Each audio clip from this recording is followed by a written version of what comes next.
Recording in progress. Muy buenos días, tengan cada uno y cada una de ustedes. Siempre es un gusto para mí reunirme para poder todos juntos progresar mediante el aprendizaje. Cada día necesitamos aprender. De hecho, no hay ninguna tan sola persona que lo sepa todo. A todos en ese sentido somos ignorantes, unos de algunas cosas y otros de otras, ¿no? Entonces, pero en la medida que nos esforzamos por aprender, por estudiar, por leer, por tratar de comprender y de poner en práctica lo que hemos leído, en esa medida vamos a ir mejorando. En eso consiste el progreso, en cambiar para mejorar, en saber un día más que el día anterior. Y eso se logra, como le repito, con la práctica y con el estudio, con el esfuerzo. Bien, en esta oportunidad vamos a continuar con la temática que nos ocupa y que tiene que ver con uno de los principales sujetos del derecho mercantil, como lo es el comerciante individual. Tengan presente y siempre recuerden, ¿no?, que el campo de aplicación del derecho mercantil podría decirse que es tres grandes conceptos o tres grandes temas o áreas, ¿no?, que son obviamente objeto de estudio del derecho mercantil y de nosotros, pues, como estudiosos en esta ocasión de esa área, de esa rama de las ciencias jurídicas, como lo es el derecho mercantil, que, como ya lo hemos aprendido, tiene bastante conexión con el derecho civil, porque ambas son ramas del derecho privado. Y en efecto, históricamente se ha determinado que el derecho mercantil se separó o surgió del derecho civil como una parte o una rama especializada dentro del derecho privado para el tráfico del comercio. Pero modernamente, el campo de aplicación, el ámbito de aplicación de esta rama del derecho se reduce a tres grandes conceptos. Uno de ellos es el acto de comercio. Nosotros necesitamos tener claridad en cuanto a lo que es el acto de comercio. Otro concepto igualmente fundamental es las cosas mercantiles, a lo que es el objeto de las relaciones jurídico-mercantiles. Entonces, acto de comercio, cosas mercantiles, y el tercero, y no menos importante, es el comerciante, es decir, el sujeto del derecho mercantil. Aquellas personas, ya sean naturales o jurídicas, a las cuales se les aplica el Código de Comercio y toda la legislación mercantil, incluyendo la parte adjetiva o procesal. Entonces, en esta semana nosotros estamos analizando uno de los dos tipos o clases de comerciante que hay, porque son dos: el comerciante individual y el comerciante social. Con respecto al comerciante social, ese lo vamos a analizar en el siguiente bloque de aprendizaje, o sea, las sociedades, las distintas clases de sociedades que hay, la forma en que una sociedad se crea o se origina, los requisitos para darle vida a una sociedad, la forma en que éstas operan, por así decirlo, cómo funcionan las distintas sociedades, cómo son representadas o por medio de quién son representadas para poder actuar en la vida jurídica, cómo se termina la existencia legal de una sociedad, cómo se documenta la participación en una sociedad, etc. Es decir, todos esos serán aspectos que vamos nosotros a analizar en el siguiente bloque. En este, y como parte final, vamos a hablar, o a seguir hablando, mejor dicho, sobre el comerciante individual, que por definición legal, comerciante individual es la persona natural titular de una empresa mercantil.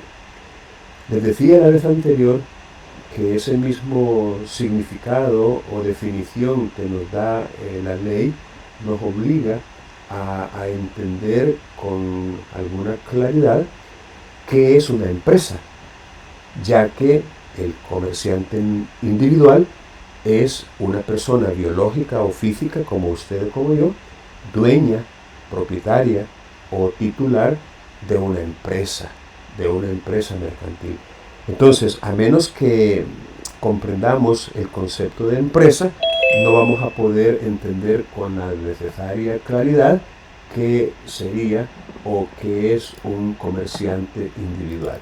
Por ello, vamos a remitirnos al Código de Comercio y con alguna, digamos, brevedad, ¿verdad?, de manera puntual, vamos a ver si podemos, vamos a ver si puedo presentar ahorita en pantalla esto. Vamos a ver si está. Vamos a ver. Ay, hombre. Aquí está. Parece que no es muy buena la proyección, ¿verdad que no se logra distinguir o logran distinguir ustedes las letras? Ahí como que mejora un poquito. Bueno.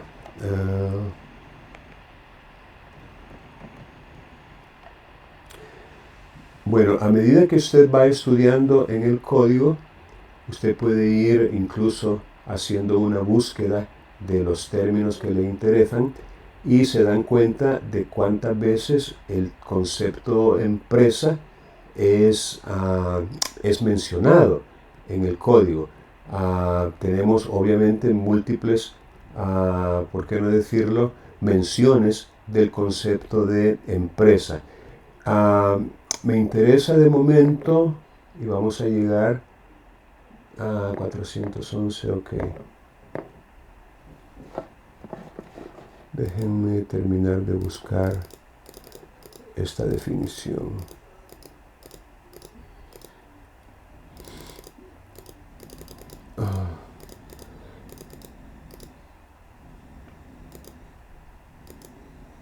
Miren cuántas menciones se hacen a lo largo del Código de Comercio de la empresa. Son definitivamente bastantes las menciones, obviamente por causa de la importancia que este concepto tiene. Pero me interesa destacar la definición legal, o por lo menos lo que dice el código con relación a la empresa, y que lo podemos nosotros encontrar en este artículo 553. Déjenme ver si puedo presentar esto en pantalla, porque lo tengo básicamente muy oculto. Aquí está, artículo 553. Vaya. Del artículo 553 podemos nosotros fácilmente deducir o construir un significado o una definición de empresa. Y es que según este artículo, la empresa está constituida o está conformada por un conjunto coordinado de trabajo, de elementos materiales y de valores incorpóreos, con objeto, o sea, la finalidad, el propósito, el porqué de una empresa, es el de ofrecer al público, con propósito de lucro y de manera sistemática, bienes o servicios. Entonces, si a usted, por vía de ejemplo, se le llegara a preguntar, ¿qué es una empresa? ¿O qué debemos entender por una empresa?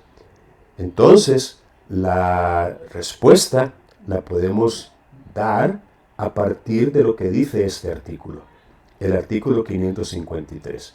Y resulta pues claro que la empresa es, otra vez, un conjunto coordinado de trabajo, de elementos materiales y de valores incorpóreos.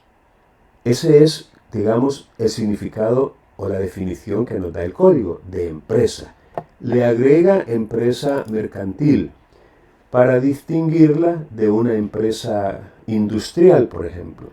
Sin embargo, ya hemos aprendido que la industria, aunque desde la óptica de la economía sea diferente del comercio, pero para el legislador es igual. O sea, la industria se equipara en todo al comercio.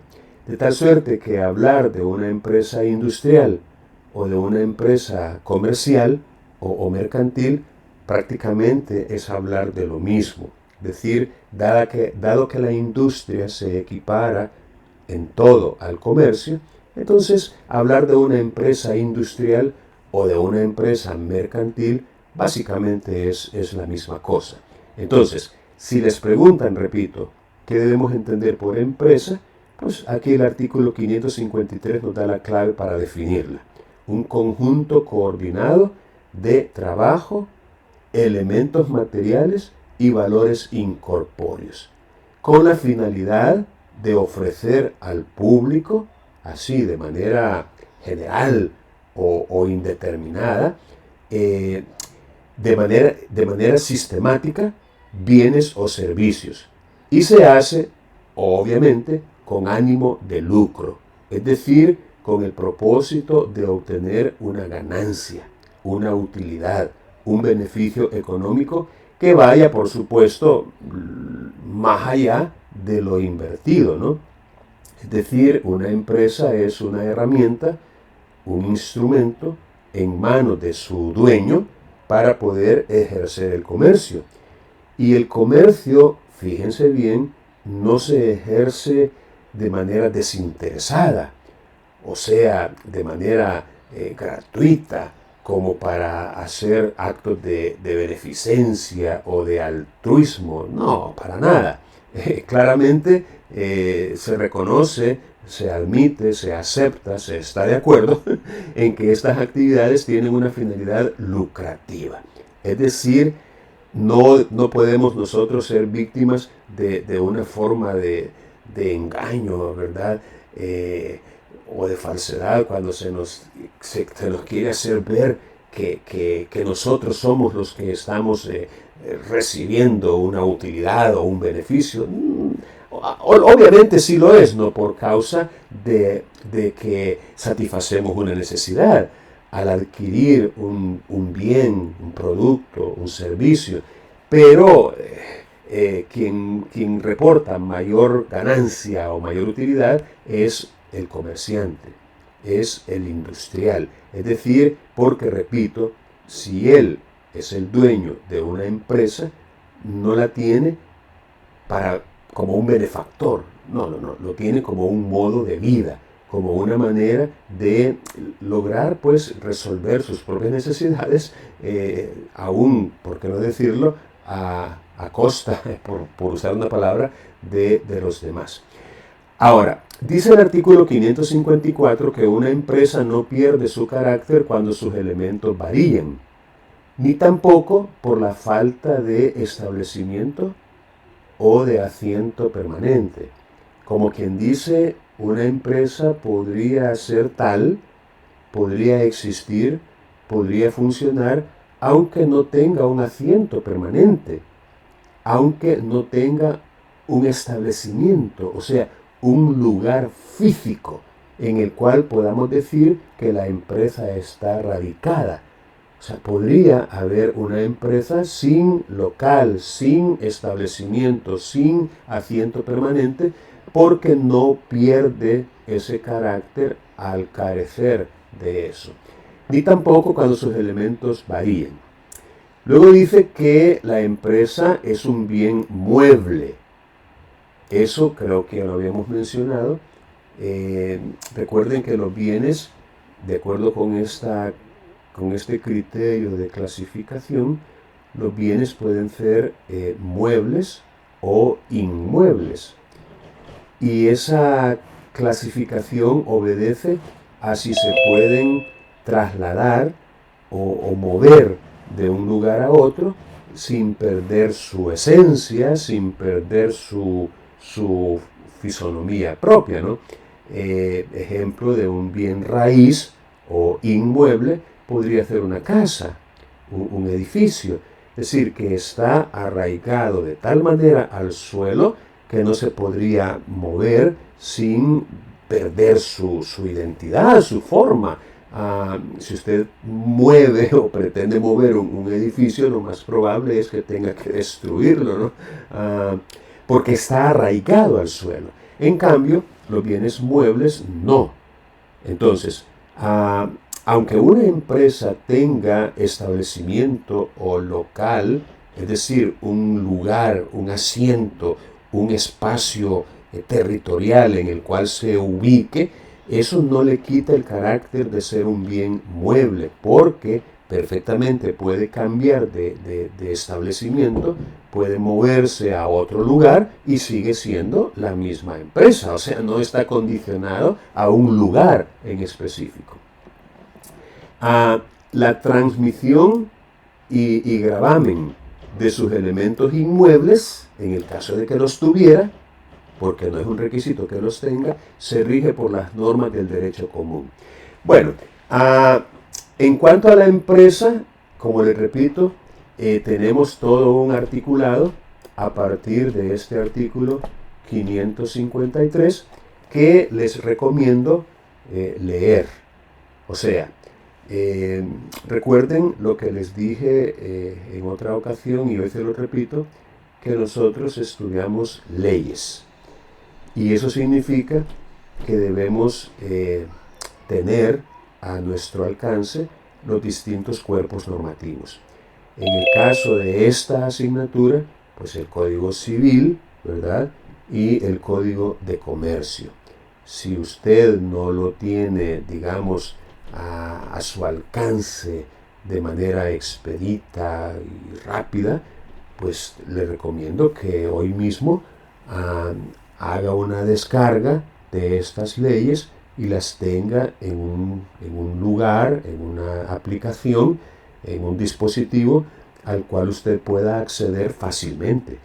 De tal suerte que si, por ejemplo, yo le dijera, hágame un favor, léame ahí en su tableta o en su computadora o en su teléfono el artículo tal del Código Civil, usted no se quede sorprendida o sorprendido, ¿verdad? Como que dice, madre, ¿y eso qué es? ¿O dónde está? No, repito, usted necesita, como un buen estudiante de ciencias jurídicas, tener acceso inmediato, tener acceso directo a los distintos cuerpos normativos. Repito, la Constitución, por ejemplo, el Código Civil, el Código Procesal Civil y Mercantil, el Código de Comercio y otras leyes según usted las vaya necesitando. El Código de Familia, el Código de Trabajo. Es decir, nosotros, repito, necesitamos tener al alcance de nuestras manos, y esto es literal, al alcance de nuestras manos, estos distintos cuerpos normativos. Por favor, ponga atención a esto, hágame caso, aplique esto que le estoy diciendo, porque es necesario.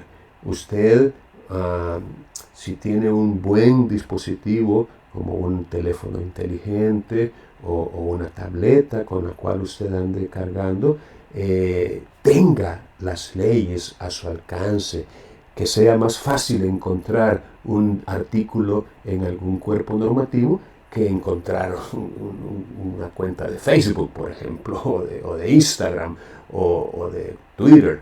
No, está bien, ¿verdad? De vez en cuando utilizar las redes sociales, pero lo que necesitan ustedes en este momento histórico de sus vidas son las leyes. O sea, familiarizarse con las leyes, conocerlas, conocer su estructura. Ya hemos hecho en clase algunos ensayos, ¿no? Recuerdan cuando estábamos trabajando con la estructura del Código Civil, con la estructura del Código de Comercio. Eso es algo que no hay que dejar de lado, no hay que abandonar, hay que continuar con ese esfuerzo de familiarizarse, de conocer los cuerpos normativos. No es fácil, por cierto, requiere algún tipo de esfuerzo, tiene un nivel de dificultad, pero vale la pena, porque de esa forma usted va a destacar con respecto a los demás. Y ojalá todos pudieran hacerlo. Bien, vamos entonces a ver si podemos mostrar aquí la presentación de que estábamos trabajando la vez anterior, en la cual, recuerden, la temática de la presente semana tiene que ver con el comerciante individual y también con los auxiliares de comercio. También los criterios que nos sirven para determinar la calidad de comerciante. Es decir, ¿qué vamos a entender por comerciante? ¿Y será que hay manera de demostrar que se es comerciante? ¿O basta por vía de ejemplo con que la persona lo afirme? Les pongo un ejemplo. Supongamos que usted entra en contacto con una persona para el otorgamiento de un negocio, de un contrato, de un acto jurídico en el cual, digamos, esa persona se va a obligar para con usted y viceversa. Usted también se va a obligar para con ella, es decir, un contrato bilateral. Entonces, pregunto, ¿será que es importante aclarar la profesión u oficio que tienen ambas personas que van a celebrar un contrato? Es decir, ¿será que es como un requisito establecido por la ley el que se diga, el que se mencione la profesión u oficio que tienen las partes contratantes en un negocio jurídico? Pues la respuesta es afirmativa. Es decir, la respuesta es sí. O sea, las personas se identifican por varios, digamos, elementos o varios datos. Obviamente, el principal de ellos quizá sea su nombre completo, ¿verdad? Es decir, el nombre propio seguido de los apellidos, o del apellido en aquellos casos en que pues, la persona solo tiene uno. Entonces, el nombre de una persona, el nombre completo, es un elemento identificador y es clave. Pues no podemos dejar de escribir, por ejemplo, en un contrato escrito, el nombre de la persona, así como su edad. Es decir, el nombre y la edad son datos indispensables. Y también lo es el domicilio. Y también lo es la profesión u oficio. La nacionalidad en algunos casos. Cuando es extranjero, hay que mencionar también la nacionalidad de esa persona. Entonces, la profesión u oficio es importante. Ahora, pregunto, ¿cómo prueba un comerciante que es tal? ¿Cómo lo prueba? Esa es como la interrogante que nos ocupa para poder determinar si legalmente se ha establecido una manera para acreditar la calidad de comerciante.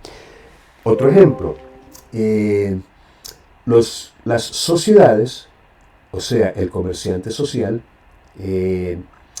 es como quien dice el resultado de un contrato celebrado entre dos o más personas que se ponen de acuerdo para poner en común determinados bienes o determinada industria para poder, digamos, ofrecer al público bienes o servicios de manera lucrativa, ¿verdad? Con el propósito de lucro. Y luego repartirse esas utilidades, esas ganancias, esos beneficios que se reporten por causa de esa actividad, de ese giro, o sea, de lo que van a hacer ya como socios. Entonces, muchas veces pensamos, y por cierto, erróneamente, que por el solo hecho de ser socios en una sociedad, ya se es comerciante. Lo cual, repito, es un error. O sea, no es cierto. El que sea usted socio o socia en una sociedad no la convierte, por ese mismo hecho, en comerciante. Y es que está claro, el comerciante no es el socio, el comerciante es la sociedad, es esa persona jurídica que resulta como consecuencia de ese contrato llamado contrato de sociedad. Entonces, dos o más personas otorgan un contrato de sociedad que, al inscribirse en el registro de comercio, crea o origina o coproduce ese ente, esa persona jurídica llamada sociedad. Y de esa sociedad que acaba de nacer, gracias al contrato celebrado entre dos o más personas, esa sociedad es el comerciante, no los socios que la integran. Ahora, ¿qué hay con respecto al comerciante individual? Bueno, en principio,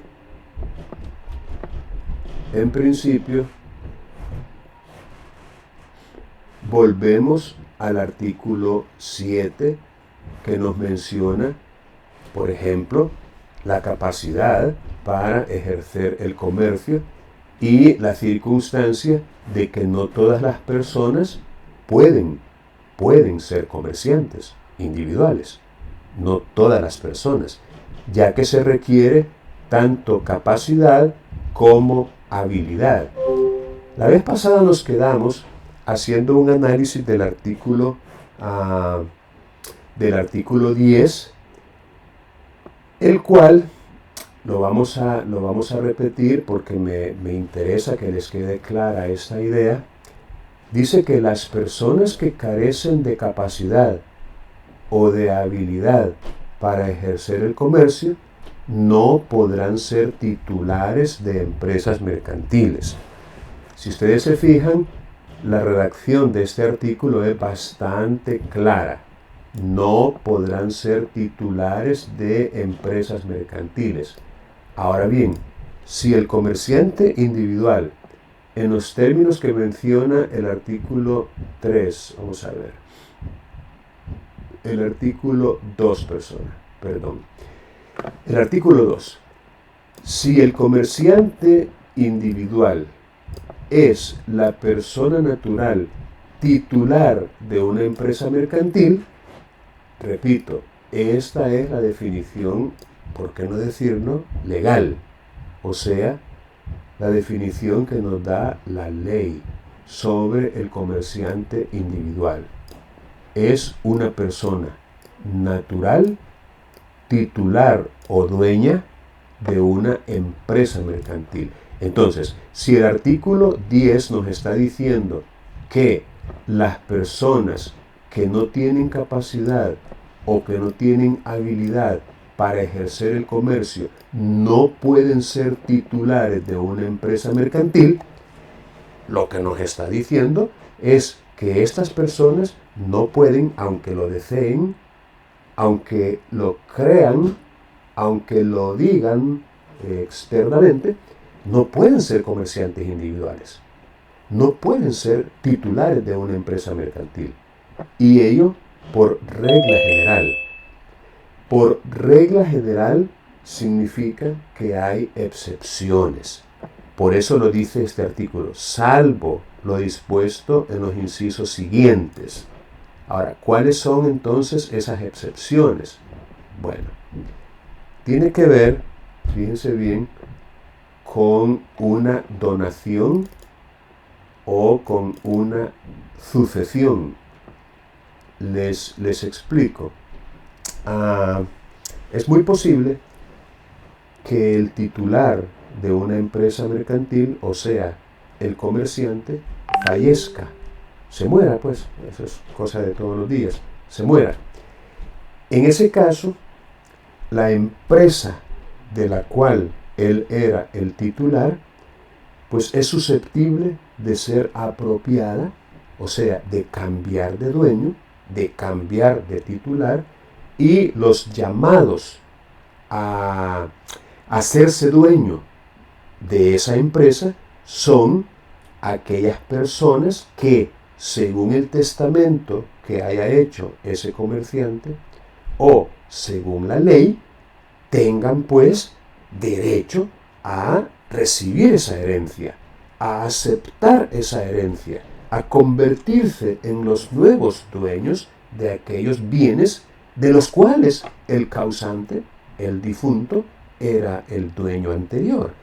Entonces, cuando por herencia, dice el artículo, un incapaz la adquiera, y es que fíjense que decíamos la sesión anterior que la incapacidad, que es el opuesto a la capacidad, es como quien dice una forma de protección para ciertas personas, que por motivos, llamémosle naturales o artificiales, los legales, por ciertos motivos no pueden ellos actuar por sí mismos en las distintas relaciones jurídicas que se puedan dar. Es decir, ellos no pueden, por ciertos motivos que son justificados, no pueden ellos actuar por sí mismos.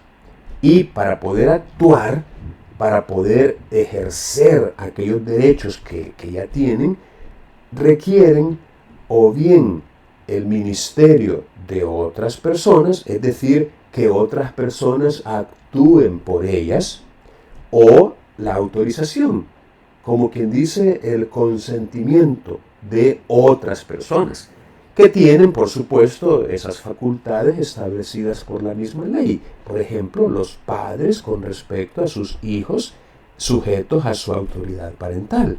Es decir, los hijos que están sujetos a autoridad parental, pues por motivo de esa circunstancia de que están sujetos a esa autoridad parental, no pueden actuar por sí mismos. Es decir, son incapaces para obligarse.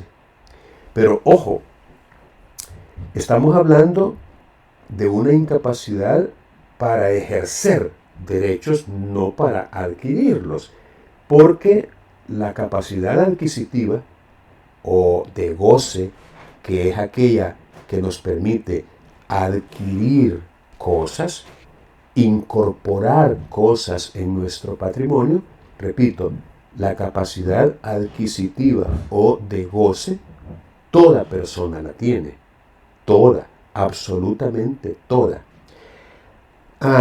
Hay algunas incapacidades de goce, pero son específicas, son particulares, es decir, no es una incapacidad absoluta o general, no. Esa capacidad absoluta o general, digamos, todos la tenemos por el hecho mismo de ser personas.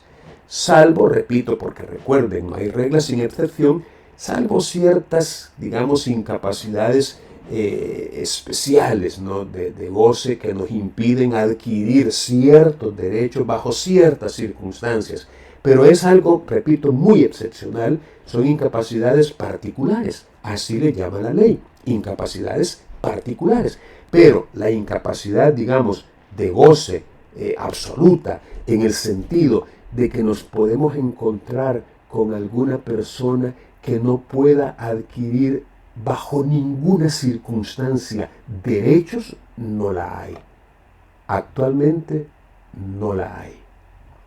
Que conste, antiguamente sí la había.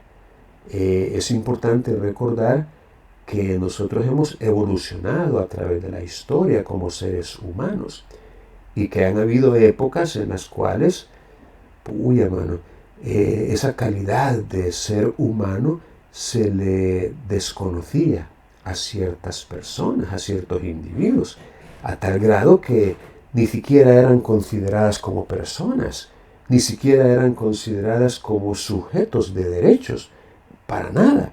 Eran considerados literalmente como si fueran cosas, como si fueran bienes, a pesar de ser individuos de la especie humana. ¿Y de quién creen ustedes que estoy hablando? ¿Alguna idea? ¿Quiénes en ciertas épocas de nuestra historia han sido considerados como objetos, como cosas, como bienes, con la posibilidad incluso de ser transferidos, de ser vendidos, comprados, regalados? ¿De quién estoy hablando? ¿Alguna idea por ahí?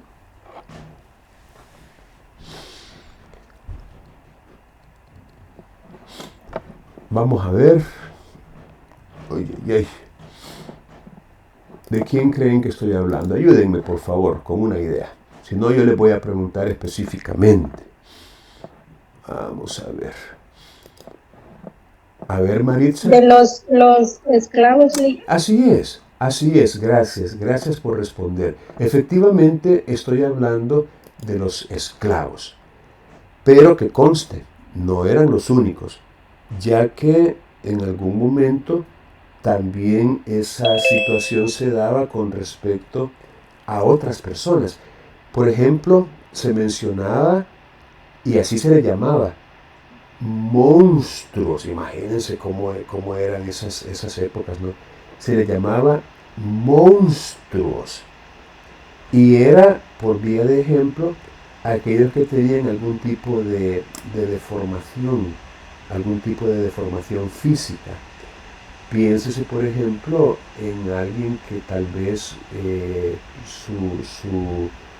vaya, como los niños Down, por ejemplo. No sé si han escuchado de personas que tienen un pequeño atraso y hasta la forma de su rostro, ¿no? Como Down. O incluso aquellos de pequeña estatura, era como los enanos que llamamos. Es decir, así se les llamaban, monstruos. Y también estaban desprovistos de capacidad de goce. En cierto momento también se daba con los extranjeros. Había una especie de discriminación hacia aquellos que no pertenecían a la nación. Es decir, que no eran nacionales, sino que eran de otros lugares, extranjeros. Entonces también se les privaba de capacidad de goce. Y había hasta una incapacidad llamada, digámoslo así, voluntaria, ¿no?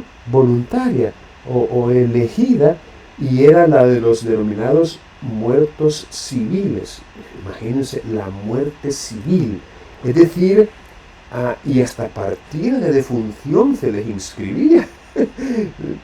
Era, por ejemplo, el caso de los que se dedicaban a lo sagrado, al clero, creo que se les llama. Es decir, los sacerdotes o los monjes o los curas, ¿no? Que hacían un voto, fíjense bien, de pobreza. Era como una especie de renuncia a las cosas de este mundo. Como que dice, a mí no me interesa nada, me basta con la bata que me pongo para cubrir mi cuerpo, que no es mía. Reconozco que ni eso es mío, sino que es prestado. Eso pertenece al convento, por ejemplo, o a la curia. Es decir, muerte civil, personas que renunciaban a las cosas de este mundo, ¿no? Como una especie de voto, consagrándose enteramente al servicio divino o a la meditación, como podría haber algunos monjes tibetanos, ¿no? que se encierran y no se relacionan con nadie. Decisión. Entonces, repito, esa incapacidad de goce o adquisitiva absoluta ya no existe, gracias a Dios. Es decir, ahora, por el hecho de ser persona, bueno, incluso hasta el concebido no nacido tiene la calidad constitucionalmente establecida de ser persona, y como tal puede adquirir derechos, aunque no haya nacido todavía, porque ya es persona. Pero ejercer esos derechos es, como se dice vulgarmente, otro pisto, harina de otro costal. O sea, no vamos a poner a un niño de 3 años a contratar, por ejemplo. Eso ilógico, no se puede porque no tiene el discernimiento suficiente para poder entrar en negocios jurídicos con los demás. Entonces, esa persona tiene que ser protegida. Imagínense que esta persona sea la dueña, por ejemplo, ¿por qué no decirlo?, de una bicicleta. Una bicicleta. Y entonces venga un vecino, digamos un vecino de unos 20, 21 años de edad, y diga, mira, qué bonita tu bicicleta, ¿por qué no me la vendes? Mira, aquí tengo este chocolate, aquí tengo esta paleta, mira este dulce, qué bonito. ¿Qué te parece si me vendes o me cambias tu bicicleta por este chocolate? Y además te voy a dar $1. Mira qué bonito. Y el niño a lo mejor diga, vaya, pues está bien, aquí está la bicicleta, toma y dame el dulce. Es posible que se dé eso, pero ¿tendría valor? ¿Sería válido ese contrato, ese negocio jurídico celebrado por un niño que apenas sabe leer y escribir? Obvio que no, así literalmente no. ¿Por qué? Porque es incapaz para poder contratar. Porque esa persona necesita el ministerio de otra persona, en este caso de sus representantes legales, que por regla general son los padres, ambos de consumo, al mismo tiempo, los dos, no solo uno, los dos al mismo tiempo, o en defecto de uno de ellos, pues el otro, el que está. Si uno no estuviera, por cualquier razón, entonces el otro. O en el caso de que no tenga ninguno, pues se les nombra un curador para que le represente, o en el último de los casos son representados por el Procurador General de la República. Pero en todo caso son personas que tienen representantes legales, es decir, que tienen quien los represente, quien actúe por ellos. Eso se llama actuar en representación de otro. Y esa representación la da la ley. La establece la ley. Entonces, volviendo al punto y volviendo otra vez al código. Cuando un incapaz de los que he estado hablando, es decir, excepto los esclavos y los demás, porque ya eso ya no existe, pero todavía, repito, hay, digamos, personas incapaces para obligarse. Cuando un incapaz, llamémoslo, para obligarse, para contratar, para ejercer por sí mismo sus derechos, cuando un incapaz adquiera por herencia o donación, también se abre esa otra posibilidad de que se le regale, de que se le done. Cuando un incapaz adquiere, ya sea por herencia o por donación, una empresa, esa es una primera hipótesis, que se le regala o se le hereda o se le lega una empresa a un incapaz. O cuando se declare sujeto a curatela un comerciante. Miren, esto podría darse cuando, por ejemplo, un comerciante que en principio es totalmente capaz para obligarse, pierde esa capacidad. ¿Y cómo podría perderla? Bueno, podría perderla porque a lo mejor comienza a padecer una enfermedad mental crónica e incurable. Es decir, se enferma de su mente, de tal suerte que ya no puede razonar normalmente. Es decir, pierde su capacidad mental. Es decir, adolece de una enfermedad en su mente que es crónica e incurable. Crónica en el sentido de que siempre va a estar allí. Es decir, no es como quien dice algo pasajero, sino que es algo permanente y que no se puede definitivamente resolver, no se puede curar. Ese podría ser un ejemplo. Otro podría ser por si pierde su facultad auditiva y de habla, convirtiéndose tal vez en una persona sorda y que no puede darse a entender de manera indudable, porque recuerden que según la ley los incapaces, absolutamente hablando, para ejercer derechos son los impúberes, los dementes y los sordos que no puedan darse a entender de manera indudable.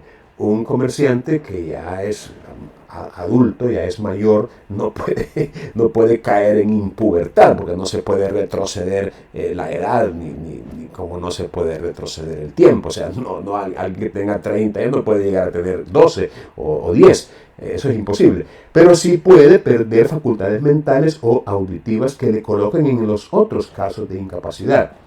En ese caso, pues, previo proceso, previo juicio, se declara a la persona incapaz, ya sea por sordomudez o por enfermedad mental, y se le nombra a alguien para que le represente. Este es, repito, el segundo caso que plantea este artículo. Entonces, en esos casos en que un incapaz adquiera por herencia o donación una empresa en marcha, por supuesto, o cuando se declare sujeto a un comerciante, el juez decidirá sumariamente y con informe de 2 peritos si la empresa ha de continuar o debe liquidarse. Y en ambos casos establecerá en qué forma y en qué condiciones debe continuar o en qué forma y en qué condiciones debe liquidarse, pudiendo establecer las limitaciones que juzgue oportunas. Si el causante hubiere dispuesto algo sobre ello, pues se respetará su voluntad, cuando no ofrezca grave inconveniente a criterio del juez. Entonces, ¿de qué manera este inciso constituye una excepción? ¿De qué manera es una excepción a la regla del artículo 10 en su inciso primero? O sea, la regla general es que un incapaz no puede ser titular de una empresa mercantil. Esa, insisto, es la regla general. Pero ¿cuál es la excepción? Bueno, la excepción es que un incapaz adquiera por herencia o donación una empresa, o que el dueño de una empresa actualmente en marcha sea declarado sujeto a curaduría y se le nombre a un curador para que lo represente. Y aparte de eso, que previo trámite, previo proceso, el juez decida que la empresa continúe. Que la empresa continúe. O sea, ese es un requisito sine qua non para caer en la excepción. Que el juez decida que la empresa continúe. Es un caso de excepción, ¿por qué? Porque la empresa tendría, en ese caso, como titular a un incapaz. A un incapaz. Y esa es la excepción. O sea, que una empresa, en ese caso, el titular de ella es un incapaz. Pero, ojo, un juez decidió sumariamente y con el informe de 2 peritos que lo más conveniente, y entendería yo, no para el incapaz, sino para el público, lo más conveniente para el público es que esa empresa continúe, aunque su titular sea un incapaz. Espero que haya quedado claro en qué sentido estamos en presencia de una excepción a la regla.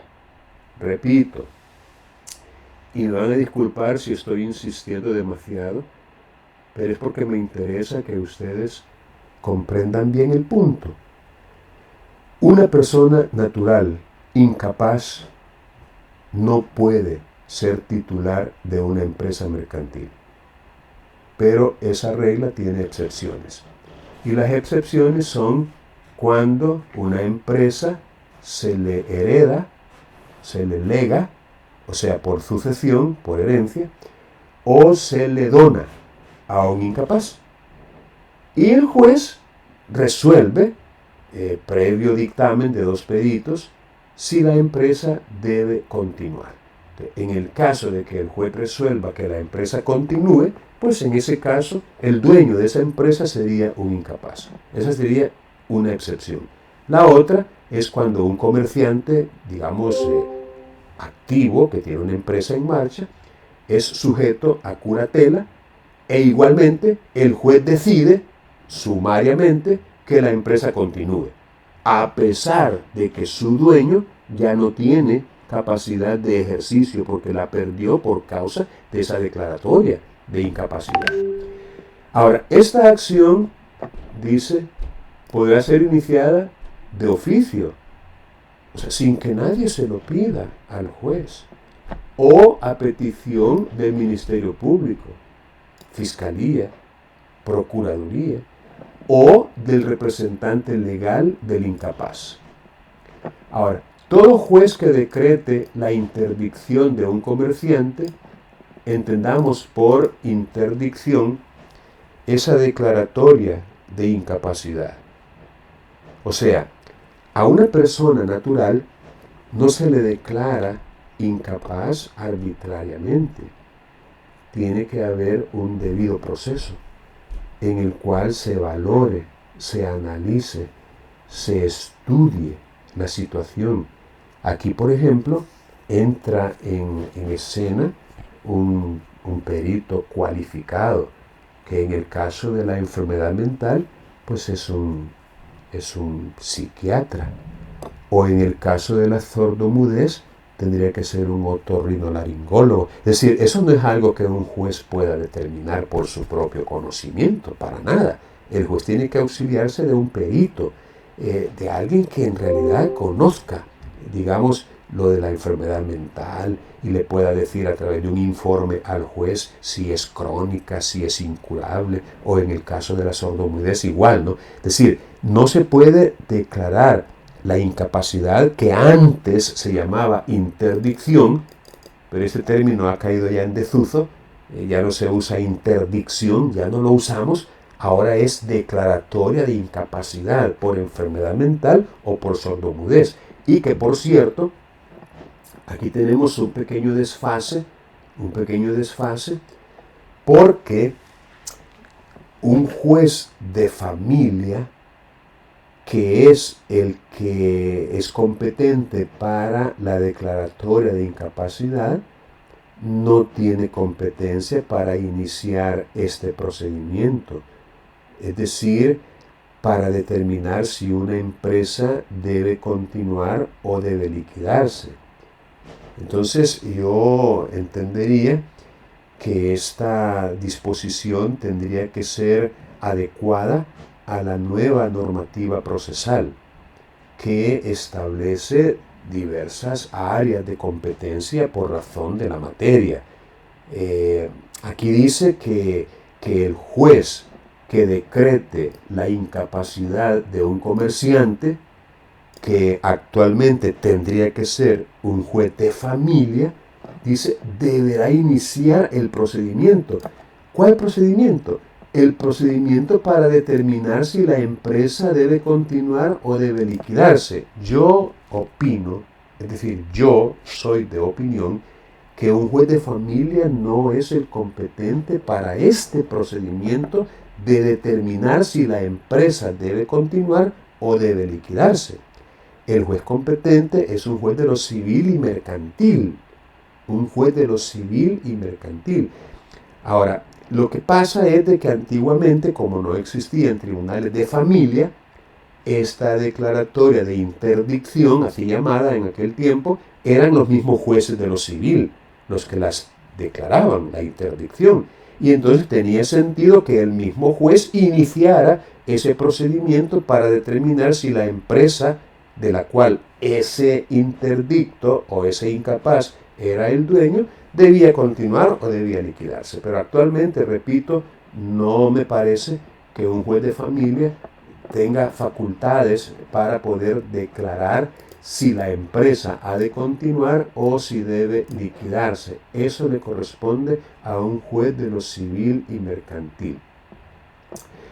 Esto otro sí es aplicable en cuanto a la necesidad de dar un informe. Fíjense bien lo que dice: todo juez ante quien se acepte una herencia en que hayan herederos menores deberá exigir que se le informe si entre los bienes sucesorales hay empresas mercantiles. Ahora, la aceptación de herencia es así. Esa se tramita ante un juez de lo civil y mercantil, la aceptación de herencia.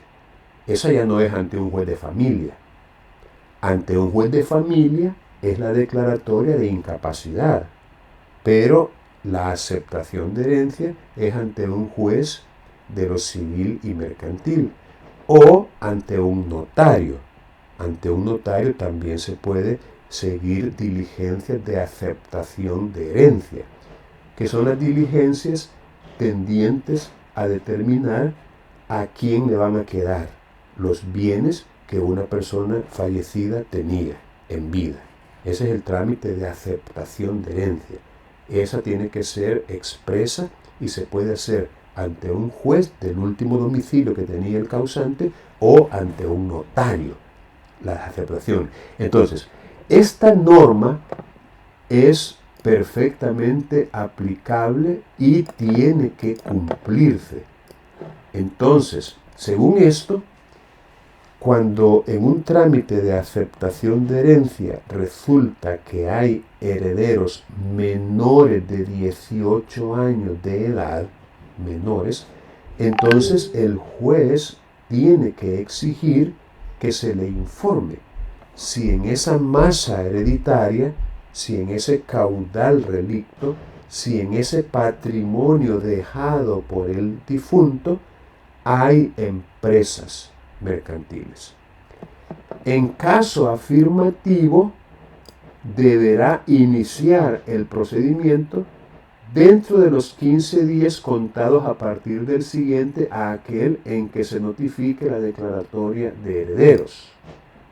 ¿A qué procedimiento se refiere? Al mismo del que estamos hablando, es decir, el procedimiento que determine si la empresa ha de continuar o debe liquidarse. ¿Y por qué? Porque en ese caso un menor, un incapaz, está adquiriendo por herencia una empresa, ya que él es heredero. Y dentro de la herencia dejada, dentro del caudal relicto, hay empresas. Entonces tendríamos a un incapaz como dueño de una empresa. Entonces, no se puede, por regla general. La excepción es cuando el juez, previo informe de 2 peritos, determina si la empresa ha de continuar. Y en ese caso, ese heredero, a pesar de su incapacidad, sería uno o el único, según el caso, dueño de la empresa. Y es una excepción porque estamos en presencia de un incapaz que es titular de una empresa mercantil. En todo caso, dice el mismo inciso, los representantes legales de los incapaces deberán solicitar se inicie el procedimiento dentro de los 30 días de las fechas antes indicadas, bajo pena de responder de los perjuicios que ocasionen con su omisión. Aparentemente, el funcionamiento de una empresa, recuerden, la empresa es una cosa, no es una persona, la empresa, es un objeto, es una cosa. Entonces, en el manejo de esa cosa, supongamos como que fuera un vehículo, pues un carro, un vehículo. Entonces, el vehículo es una cosa. Nadie en sus cabales va a culpar al vehículo de algún daño que el vehículo ocasione, ¿no? En sus cabales nadie lo va a hacer. Pero ni aunque fuera un Tesla, ¿no? Porque dicen que los Tesla se manejan solos. Es decir, pero es una cosa. O sea, no hay forma de demandar a un vehículo. Pues igual, tampoco hay forma de demandar a una empresa. Porque la empresa es una cosa. O sea, usted no va a ir a demandar un vehículo ni tampoco a una empresa. ¿A quién tiene que demandar? Pues en el caso del vehículo, el responsable, al que lo iba manejando. Y en ciertos casos, al dueño, cuando hay responsabilidad solidaria, que es un caso especial. Al que lo iba manejando, a la persona. O en ese caso, al dueño de la empresa, al comerciante. Ok. Y si ese comerciante es un menor, ¿cómo lo va a demandar? Es decir, fácilmente se excepcionaría diciendo, no, mire, es que yo no tengo capacidad para ejercer, o sea, yo no tengo capacidad para administrar. ¿Cómo se pone a creer que yo de 10 años de edad, de 11 años de edad, voy a administrar una empresa? O sea, eso es absurdo, yo no tengo capacidad.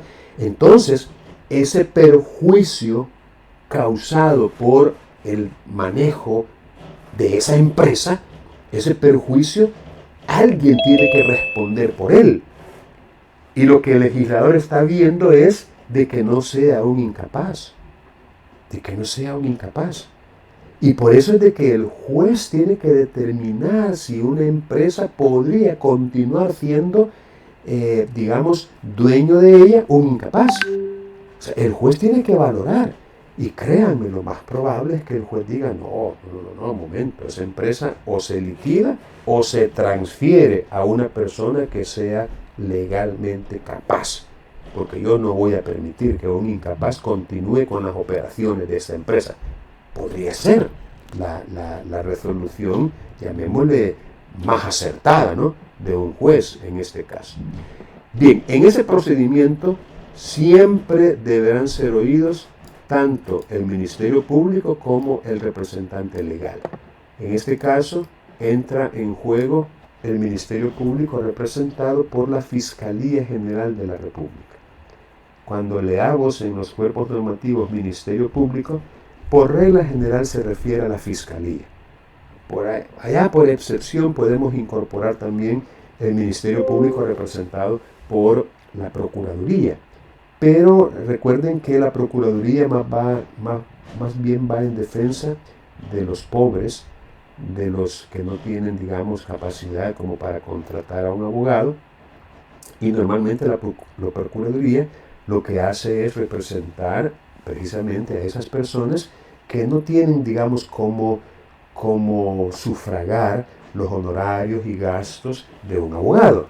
Entonces ahí va a la Procuraduría a que se le represente. Esa es mayormente la función de la Procuraduría. La Fiscalía no. La Fiscalía tiene por disposición constitucional la representación legal de los intereses del Estado. Y recuerden, a la Fiscalía le tocaría representar en este caso a la sociedad. Es decir, a todos aquellos que como consumidores o como usuarios de esa empresa tendrían esa posibilidad de resultar afectados por algo que la empresa haga, o mejor dicho, a cualquier daño que se cause con esa empresa en manos de un incapaz. Entonces, el Ministerio Público tendría que intervenir para decirle al juez, mire señor juez, yo no estoy de acuerdo en que usted autorice que esa empresa continúe, porque miren, estamos hablando de un niño de 7 años, y de aquí que llegue a los 18, faltan 11 años. Distinto es el caso de un cipote de unos 15, 16, que ya solo falta un año para que cumpla la mayoría de edad. Entonces el juez podría decir, bajo ciertas condiciones, con la tutoría, la asesoría, o qué sé yo, con la intervención de un profesional, podríamos dejar que la empresa continúe, porque ya dentro de poco ya va a poder hacerse cargo él. Mientras tanto está bien, porque solo falta un año, solo faltan 6 meses, faltan 2 años. Pero a que falten 7, a que falten 10, a que falten 12 años para que alcance la mayoría, pues podría ser demasiado el tiempo. Es decir, hay que valorar las circunstancias que se pudieran presentar en ese caso concreto. Bien, el artículo 11, a diferencia del anterior, ya no habla de capacidad, sino que habla de habilidad. Y obviamente dice de que para ejercer el comercio y para desempeñar cualquier cargo en actividades o en sociedades mercantiles son inhábiles. Fíjense bien. Artículo 10, capacidad. Y déjenme ver si también el 9. Bueno, de hecho, de la capacidad hablan del 7 al 10. Y el 11 habla de la inhabilidad. O sea, son inhábiles. Ojo, enfaticen la diferencia que hay entre incapacidad para ejercer el comercio e inhabilidad para ejercer el comercio. No son lo mismo, no son la misma cosa. Entonces, los inhábiles son los que menciona el artículo 11. Primero, los que por disposición legal no pueden dedicarse a tales actividades, o sea, no pueden dedicarse a ejercer el comercio ni a desempeñar cualquier cargo en sociedades mercantiles. Luego, los privados de esas mismas actividades por sentencia ejecutoriada y los declarados en quiebra mientras dure esa situación, es decir, mientras no sean rehabilitados. Ahora, la quiebra es una institución que se da cuando un comerciante, digamos, deja de cumplir con sus compromisos, deja de cumplir con sus obligaciones y lo hace por insolvencia, es decir, porque lamentablemente no le fue bien en sus negocios, ha tenido pérdidas y estas pérdidas de alguna manera le impiden continuar manteniendo sus proveedores, sus acreedores, los bancos. Es decir, ha caído en una situación en que no es posible continuar y obviamente se declara en quiebra producto de una decisión judicial y en ese punto ya no puede más ejercer el comercio. Es decir, la quiebra es prácticamente el acabose de los comerciantes. Es decir, es como un tiro de gracia, ¿no? Ya no puedes más ejercer el comercio precisamente porque se te ha declarado en bancarrota, en quiebra. Es decir, no puedes más ni ejercer ningún cargo en sociedades mercantiles, ni mucho menos ejercer el comercio. Según esto, pues una persona que ha sufrido este procedimiento de quiebra podría, si cumple con los requisitos para ello, ser rehabilitado. Pero mientras no sea rehabilitado, no podrá ejercer el comercio por ser inhábil para ello. Ahora, los incapaces que se dediquen al comercio, es decir, los que son incapaces para ejercer el comercio, no adquirirán la calidad de comerciantes. Y sus padres, tutores o curadores responderán personalmente de los daños y perjuicios ocasionados a terceros de buena fe por la actuación comercial de aquellos si no la impidieren o no dieren aviso al público de la incapacidad por medio de la prensa con anterioridad a que se cause el perjuicio por el que se reclama. Fíjense qué interesante. Este artículo establece lo que podemos llamar un tipo de responsabilidad civil sin culpa.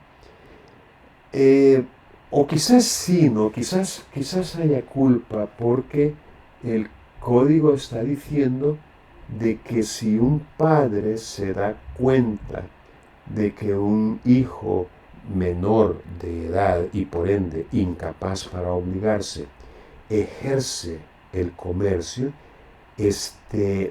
tiene que impedirlo. O sea, tiene que impedirlo, o sea, no permitir que lo haga o dar aviso al público por medio de la prensa de que ese joven, ese niño, es un incapaz, ¿no? Y que él, por ende, le advierte al público que no haga contratos con él, que no negocie con él, pues si lo hace, pues el padre o los padres no van a tener ningún tipo de responsabilidad como para indemnizar o resarcir los daños y perjuicios ocasionados por el incapaz. Entonces, si no lo hace antes del negocio en el que se causa ese perjuicio, el padre va a responder. Entonces, el padre no tiene nada que ver con el negocio, no lo hizo él, lo hizo el hijo, pero como es incapaz, entonces el código en este caso lo que hace es trasladar la responsabilidad de indemnización a los padres, o en su caso a aquellos que estén ejerciendo la representación legal de estos menores en ausencia de los padres. Así que esto, repito, es importante tomarlo en cuenta porque es un caso, llamémosle, muy sui generis, en que se responsabiliza a una persona por actos que no ha hecho él. Entonces, por eso digo yo que es como un tipo de responsabilidad civil sin culpa en relación con el acto en sí mismo, porque él no ha tenido intervención, no lo hizo él, el acto o negocio lo hizo el hijo, pero como es incapaz, entonces, ante la omisión de los padres de dar aviso anticipado al público por medio de la prensa, o ante la omisión de impedir que ese joven, que ese niño o que ese incapaz ejecute esos actos, entonces por eso se les responsabiliza a ellos como padres. Igual, las personas inhábiles, es decir, las que menciona el artículo 11, que se dediquen al ejercicio del comercio, tampoco adquieren la calidad de comerciantes y quedan sujetos a las responsabilidades legales consiguientes. A petición de cualquier interesado, del Ministerio Público o de oficio, la empresa respectiva será judicialmente enajenada o liquidada previa su clausura. Entonces, otra vez, el tema que nos ocupa ahorita es el del comerciante individual. Hemos aprendido que el comerciante individual es una persona natural, titular o dueña de una empresa mercantil. Hemos aprendido que una empresa mercantil es un conjunto coordinado de trabajo, de elementos materiales y de valores incorpóreos, que, digamos, entran en conjunción, entran en funcionamiento con el propósito de ofrecer al público bienes o servicios con ánimo lucrativo, con un propósito lucrativo, y eso sí, de manera sistemática, de manera ordenada, es decir, de manera controlada, supervisada. Ahora bien, como podría tener un local o un asiento permanente una empresa, podría no tenerlo. Es decir, podría no tenerlo, pero en todo caso es una empresa porque es un conjunto coordinado de trabajo, de elementos materiales y de valores incorpóreos. Es decir, tiene las características de una empresa: unidad de destino, propósito de lucro, sistematización en el servicio que se presta, etcétera, etcétera. Aunque no tenga local o establecimiento, eso no importa. Pero en todo caso, lo tenga o no lo tenga, es, repito, una empresa. Ahora, como hablamos aquí de que la empresa puede ser objeto de la titularidad de una persona natural, obviamente, entre las personas naturales que hay, tenemos algunas que podrían ser incapaces para obligarse, incapaces, repito, para contratar, para obligarse, para ejercer derechos por sí mismos.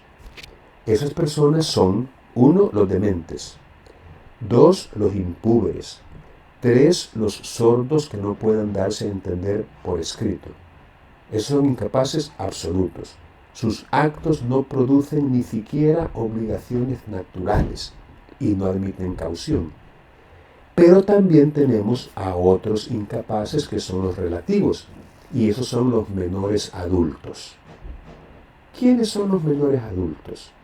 Ya lo hemos visto, aparece en el artículo 26 del Código Civil.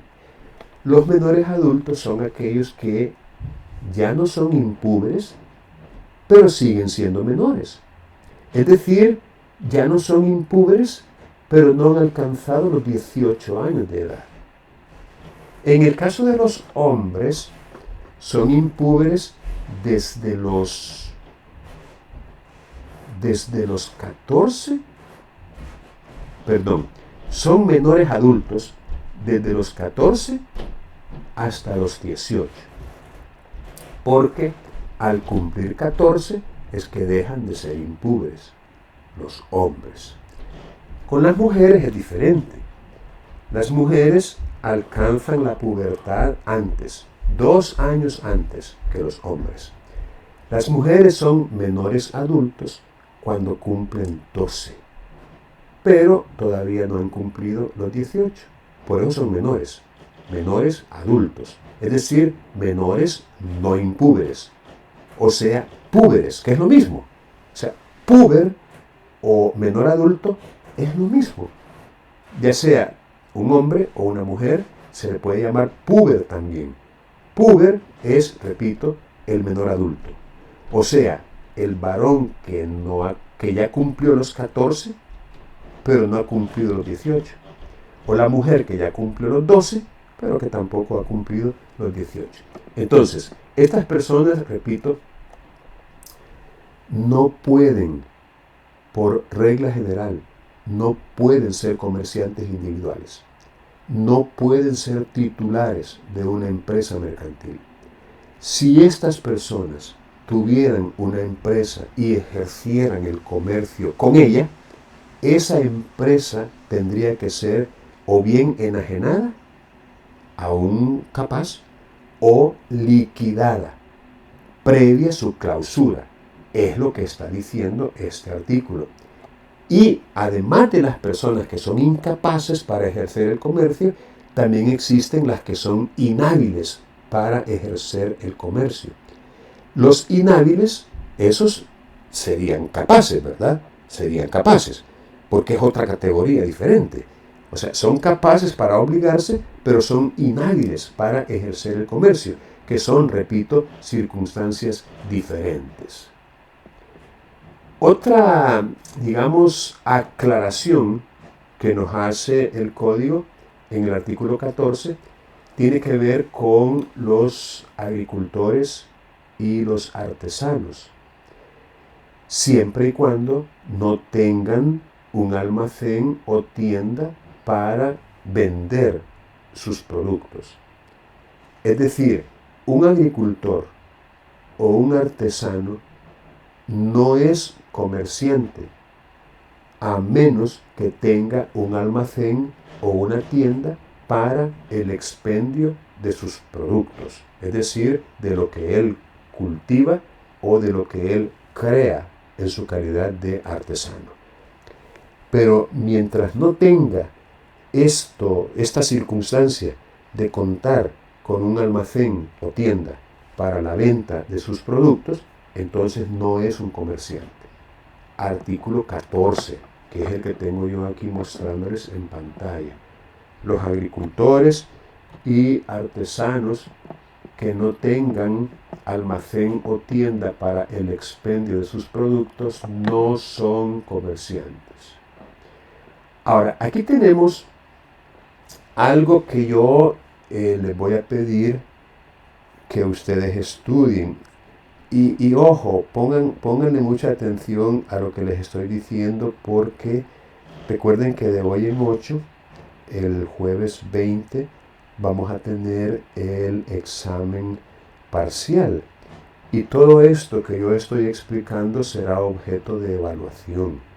O sea, yo les voy a formular preguntas en relación con esto que les he estado explicando, tanto en esta sesión como en las anteriores.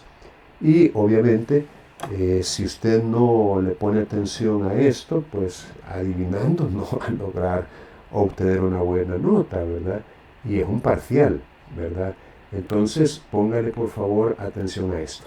Miren, hay que leer en el artículo 411 y siguientes del Código las obligaciones profesionales que tienen los comerciantes.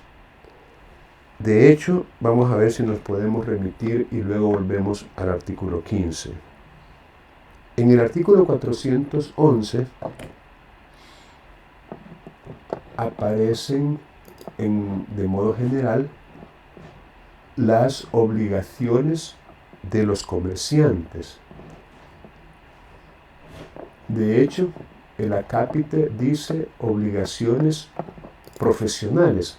Esto, en mi opinión, es un resabio histórico, llamarle así, profesionales, porque hemos aprendido que los comerciantes no son profesionales, no lo son.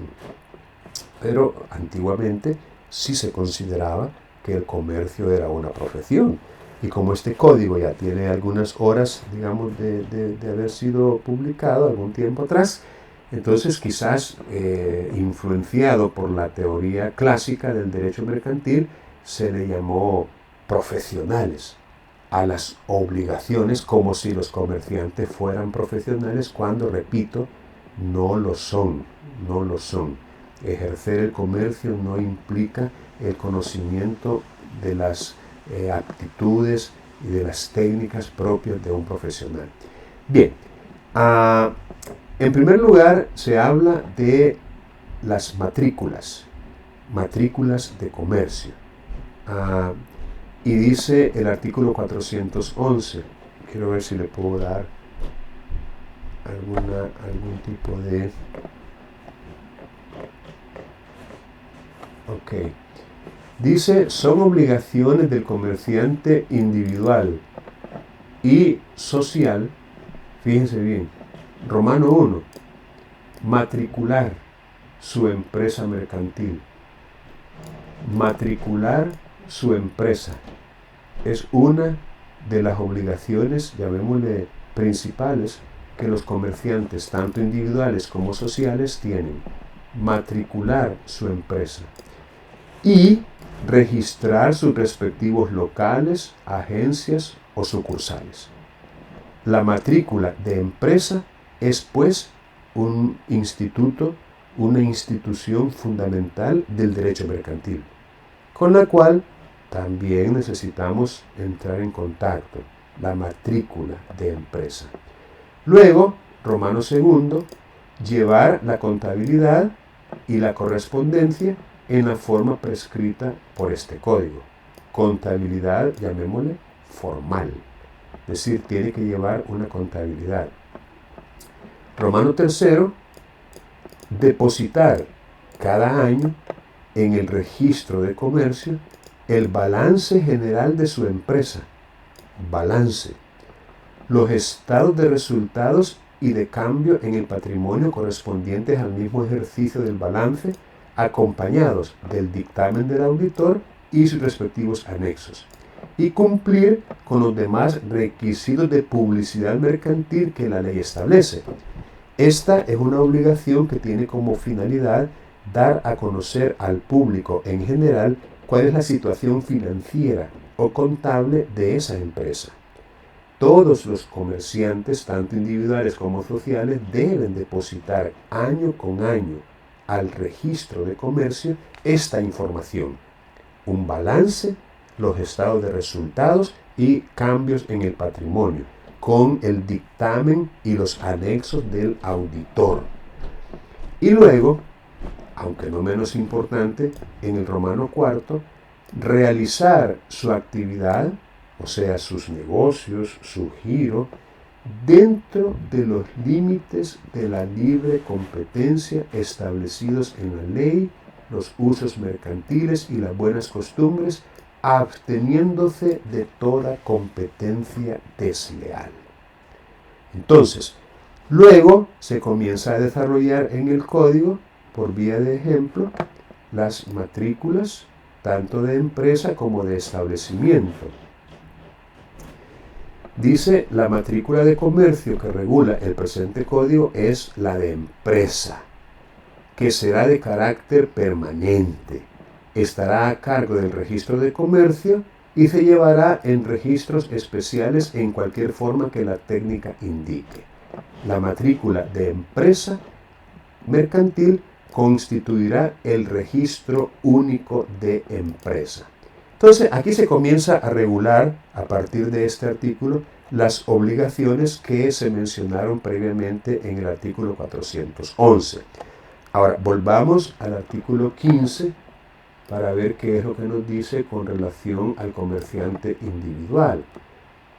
Dice el artículo 15. Póngale atención, por favor. Dice, no estarán sujetos... esto se me... Vamos a ver. No están sujetos al... Vamos a ver. No. Tengo que hacerlo así.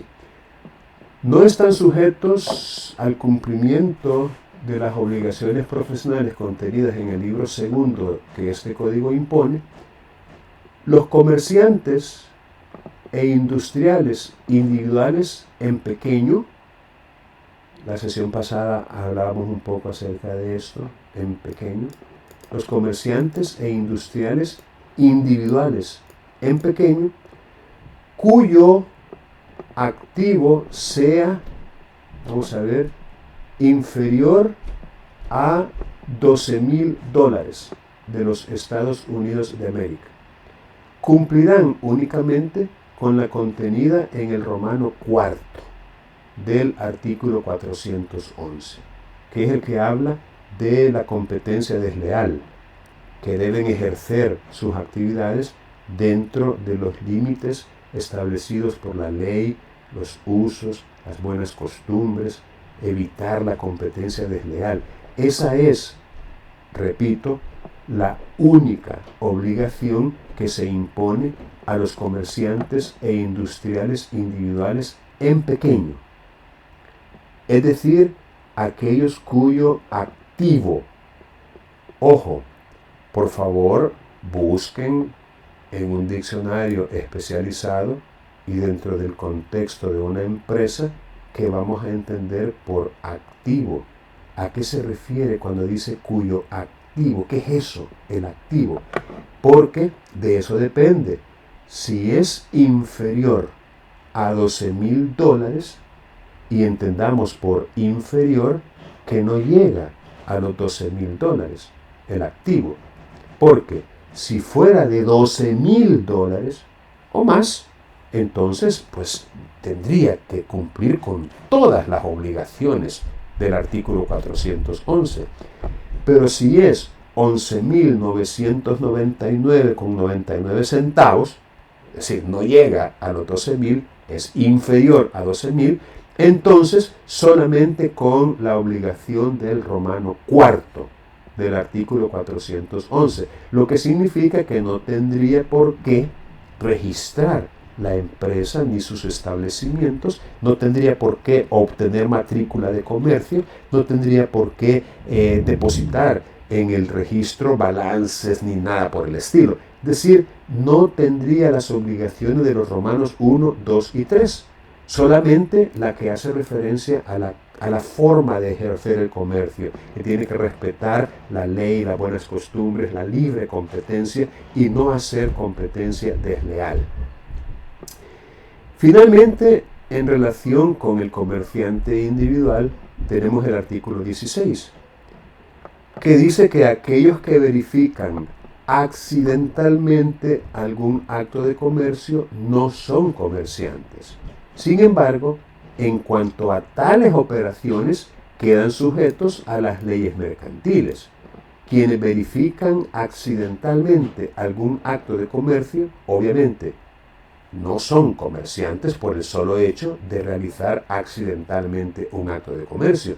Pero ese acto de comercio, por ser de comercio, quedará sujeto a las leyes mercantiles. aunque él o ella no sea un comerciante. Y termina diciendo que tampoco lo son, es decir, tampoco son comerciantes los miembros de las sociedades, o sea, los socios, por esta sola circunstancia. Ya se los había yo adelantado. El socio en este caso es la sociedad. El comerciante en este caso es la sociedad, no el socio. Así que por solo el hecho de ser socio en una sociedad no lo convierte en comerciante. Bien, hasta acá las explicaciones relacionadas con el comerciante individual. Ya les dije que el tema del comerciante social ha quedado para el siguiente cómputo, para el siguiente bloque, y lo que vamos a evaluar será lo del comerciante individual, ¿verdad? Así que no dejen por favor de leer todo lo que puedan en relación con el comerciante individual. Bien,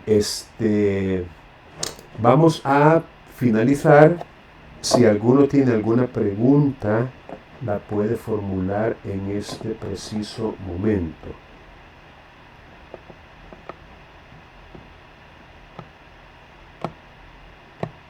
Bien, siendo que no hay preguntas, vamos a parar la grabación. Licenciado, Dígame, le escucho. en la sesión pasada nos comentaba sobre la ley especial. Yo estuve investigando, pero no estoy segura si sea esa realmente. Que es permítame.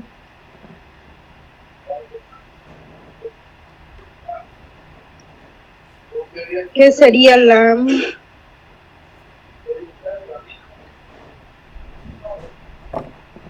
ley de fomento, protección y desarrollo de la micro y pequeña empresa? Ya, fíjese que no es esa. Micro, pequeña y mediana empresa son términos que superan al comerciante en pequeño. En realidad, la ley que vino a derogar, la que yo les mencioné, que es la ley reguladora del ejercicio del comercio y de la industria, que todavía se puede encontrar, esa ley reguladora, solo que aparece como derogada. Usted puede encontrar esa ley reguladora en la plataforma de la Corte, pero aparece derogada. Repito, todavía se puede hallar, pero está derogada, ya no tiene ninguna eficacia. Ahí es donde se regulaba qué vamos a entender por pequeña industria y por pequeño comercio. Pero esa ley fue derogada por la ley de inversiones. La ley de inversiones. Esa es la ley que tienen que descargar y que tienen que revisar. La ley de inversiones. Ahí se llama, ley de inversiones. Literalmente, en uno de sus artículos al final dice que deroga la ley reguladora del comercio y de la industria en pequeño. Sin embargo, este artículo que acabamos de leer, el 15, nos da como una pequeña luz, ¿no? Una pequeña luz de que el comercio y la industria en pequeño sería básicamente aquella cuyo activo no supera los $12,000. Es decir, ese artículo creo que resultaría suficiente para poder establecer que el comercio en pequeño y la industria en pequeño sería aquellas empresas cuyo activo sea inferior a los $12,000. Ahora, si hubiera alguna contradicción entre este artículo 15 y cualquier otra ley, habría que valorar cuál es la que sería aplicable, ¿no? Pero de entrada tenemos ya un parámetro, y sería $12,000 de los Estados Unidos de América. Pero contestando su pregunta, la ley es la ley de inversiones, no esa otra que ha mencionado, aunque por supuesto también encuentra algún tipo de aplicación en el ejercicio del comercio, ¿no? Porque nos aclara cuándo vamos a entender que estamos en presencia de la microempresa, de la pequeña empresa y de la mediana empresa, y por exclusión la gran empresa. Entonces tiene que ver con la empresa, y por ende esa ley que usted menciona también es importante conocerla.